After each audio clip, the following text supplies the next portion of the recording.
Hello guys, మనం vegetable pulao simple ఈజీగా చేసుకుందాం. దానికి కావాల్సిన వెజిటేబుల్స్ అండ్ కొబ్బరి మసాలా పేస్ట్ చేసుకోవాలి. దానిలో బిర్యానీ మసాలాలు, బిర్యానీ ఆకు, చెక్క, మొగ్గ, స్టార్ పువ్వు ఏమున్నా వేసుకోవచ్చు. ముందుగా మనం ప్యాన్ పెట్టుకొని దాంట్లో ఆయిల్ వేసుకొని ఆయిల్ హీట్ అయిన తర్వాత బిర్యానీ మసాలాలు అన్నీ వేసుకొని అండ్ దాంట్లో వెజిటేబుల్స్ కూడా వేసుకోవాలి.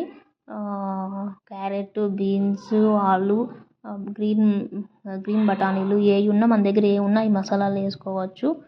వెజిటేబుల్స్ వేసుకోవచ్చు. తర్వాత ఆనియన్, టమోటా అన్నీ వేసుకున్న తర్వాత దాన్ని ఒకసారి కలబెట్టి బాగా మీడియం ఫ్లేమ్లో కుక్ చేయాలన్నమాట. మనం అవి మీడియం ఫ్లేమ్లో పెట్టి అప్పుడప్పుడు చెక్ చేసుకుంటూ ఉండాలి, కలబెడతా ఉండాలి. కలబెట్టిన తర్వాత దాంట్లోకి మనం ఒక పేస్ట్ అనేది తయారు చేసుకున్నాం కదా, అది కొబ్బరి పేస్టు.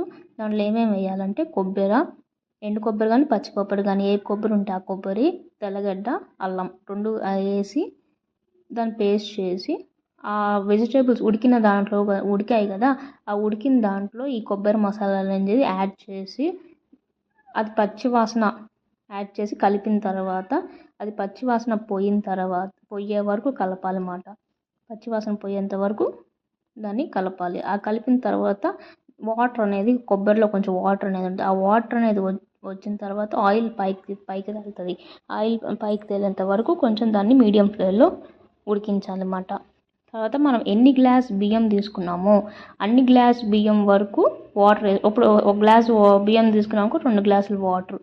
నార్మల్ రైస్ తీసుకుంటే, సో బాస్మతి రైస్ తీసుకుంటే 1.5 గ్లాస్ అట్లా వేసుకోవాలి. సో ఆ వాటర్ వేసుకొని తగినంత ఉప్పు వేసుకొని, మనకి ఎంత ఉప్పు సరిపోద్దో అంత ఉప్పు వేసుకొని కొంచెం కలబెట్టిన తర్వాత బాయిల్ అయిన తర్వాత టేస్ట్ చేసుకోవచ్చు. మధ్యలో ఉప్పు సరిపోయిందా లేదా అని చెప్పి టేస్ట్ చేసుకొని ఒకసారి కలబెట్టుకుంటూ ఉండాలి. మధ్యలో 5 మినిట్స్ 10 మినిట్స్ అలా మధ్యలో చూసుకుంటూ ఉండాలన్నమాట. అవి ఉడికి అనేది రావాలి. ఉడికి వచ్చిన తర్వాత ఉప్పు చూసుకొని సరిపోయిందా లేదా చూసుకోవాలి. తర్వాత రైస్ అనేది మనం దాంట్లో యాడ్ చేసేయాలి. మనం నానబెట్టిన రైస్ వేసి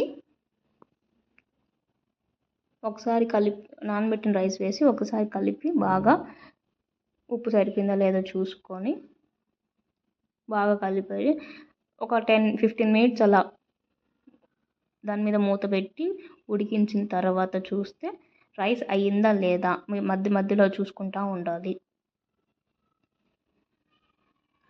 మూత పెట్టి బాయిల్ అయిందా లేదా ఒకసారి చూసి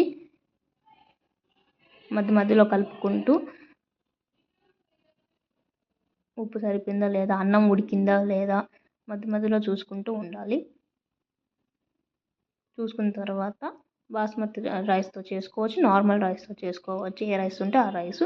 వెజ్ పలావ్ అనేది ఈజీగా సింపుల్గా ఇంట్లో ఉండే వెజిటేబుల్స్తోనే మనం సింపుల్గా ఈజీగా చేసుకోవడం తయారు అయింది. Vegetable pulao is ready. దాంట్లో రైతాతో నంచుకొని తినచ్చు. Thank you.